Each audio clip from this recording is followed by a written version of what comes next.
మీ ఆడాలంతా బస్సులో వచ్చేయండి. ఎలాగో మీకు ఫ్రీయే కదా. నేను నాన్న కార్తీక్ సరదాగా వాకింగ్ చేసుకుంటూ వచ్చేస్తాం. అమ్మా ఆరోగ్యానికి ఆరోగ్యం, పొదుపుకి పొదుపు. అయిందా? బాగా అయిందా? ఇకనైనా సైలెంట్ గా కూర్చో. జరుగు.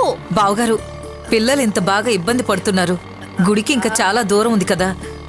నన్ను క్యాబ్ బుక్ చేయమంటారా బావగారు? వద్దమ్మా, రాజా విన్నాడంటే ఇక్కడే దింపేసి ఇటు నుంచి ఇటు ఇంటికే వెళ్ళిపోమంటాడు. ఎలాగూ ఇంత దూరం వచ్చాం కదా, కాసేపు ఓపిక పట్టామంటే గుడికి వెళ్ళిపోతాం. అలాగే బావగారు. నాయనో, నా ప్రాణం పోయేటట్టుంది. నానా చెప్పు నాన్నా. గుడి దగ్గరకు వచ్చేసాం, ఏది మర్చిపోకుండా తీసుకోండి, సరేనా? అలాగే.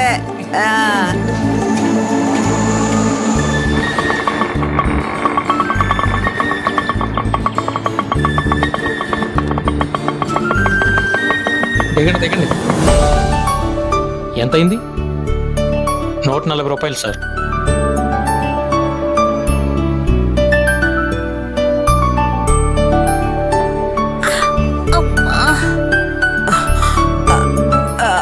నానమ్మా, ఆటో దిగలేదేంటి? అవును నానమ్మా, ఆటోలోనే కూర్చున్నావేంటి? కిందకి దిగు. నా కాలు పట్టేసింది మనవడా. నీకు ఆటగా ఉందా? దిగుతానుండు. రాజా, మీ నాన్నమ్మ కాలు నొప్పిగా ఉంది. కనీసం మంజులని మీ నాన్నమ్మని కారులోనే తీసుకురావచ్చు కదా. ఏంటి కారులోనా? ఇంతమంది కారులో అంటే నాకు తడిచి మోపిడయ్యేది. అయ్యో కర్మ. ఇప్పుడు చూడండి, సింపుల్గా ఆటోలో వచ్చాం. తలకి 20 రూపాయలు వేసుకున్నా 7 మందికి 140 రూపాయలు. చెట్టెక్కి కోసుకోవడానికి ఇవి పచ్చటి ఆకులు కాదు నాన్న, పచ్చ నోట్లు.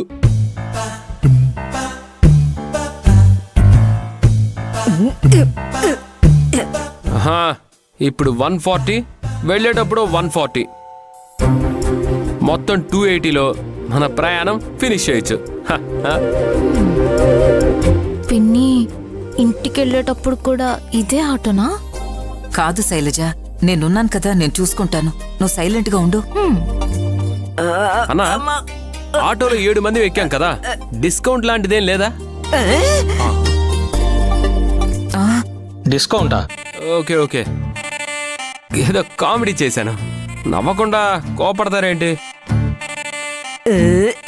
ఏందా తీసుకోండి, 140 రూపాయలు. 140 రూపీస్, జాగ్రత్తగా పట్టుకోండి. నానమ్మా, నువ్వింకా దిగలేదే? ఒరేయ్, కాస్త సాయం పట్రా, కాలు రావట్లేదు. రా, సాయం పట్టు. మెల్లగా దిగు. నానమ్మా, జాగ్రత్తగా మెల్లిగా దిగు. అత్తయ్య జాగ్రత్త. రే కార్తీ, నానమ్మని జాగ్రత్తగా దించు. అలాగే పిన్ని. బాబో.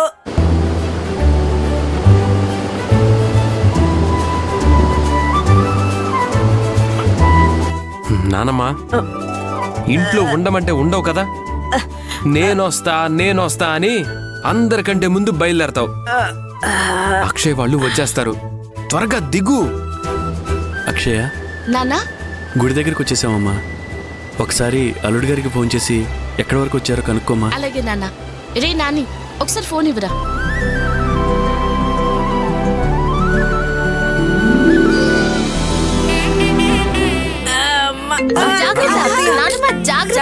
నానమ్మా.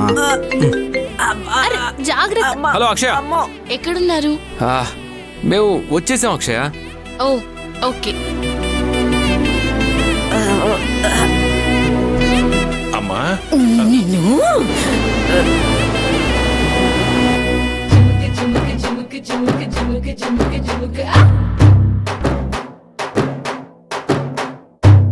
నువ్వు ఆగు నానమ్మా. ఆటోలో కూర్చోబెట్టి చంపాడు. కర్మ కర్మ. ఇలా రండి, రండి. మెల్లిగా పద. త్వరగా రండి. రండి. అబ్బా. నించో. రే మనవడా, మమ్మల్ని ఆటో దించి ఇక్కడికి తీసుకొచ్చి నిలబెట్టావేంట్రా? చెప్తా నీకన్నీ తొందరే. ఆ, మనం ఇక్కడ నిలబడ్డాం అనుకో, ఆ, అక్షయ్ వాళ్ళు చూసి మనం ఈ కారులో వచ్చినట్టుగా అనుకుంటారు. ఆ? అది మనకెంత గౌరవం. కొంచెం బుర్ర పెట్టి ఆలోచించండి నానమ్మా. ఒరే సత్యం, పీడేంట్రా పిసినారితనం పార్ట్ 2లా తయారయ్యాడు.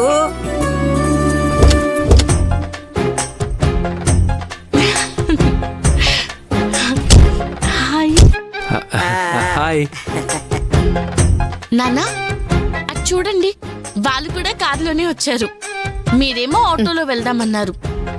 మనం ఆటోలో వచ్చుంటే మీ అల్లుడు గారు ఎంత ఫీల్ అయ్యేవారు. నిజమేనమ్మా, మనం కూడా కారులో వచ్చి అల్లుడు పరువు నిలబెట్టాం. రండమ్మా. ఉమ్, ఆ,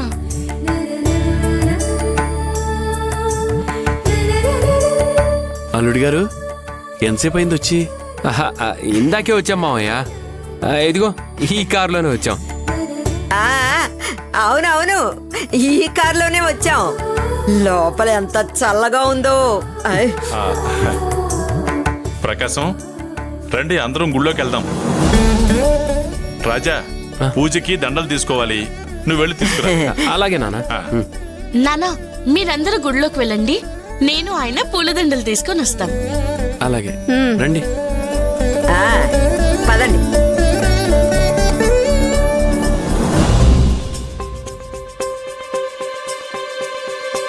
రండి సార్ రండి. ఏం కావాలి దండలు కావాలి. చెప్పండి సార్, ఏ దండ కావాలి? ఏవండి, దేవుడి కోసం కదా, మంచి పూలదండలు తీసుకోండి. ఆ, ఆ.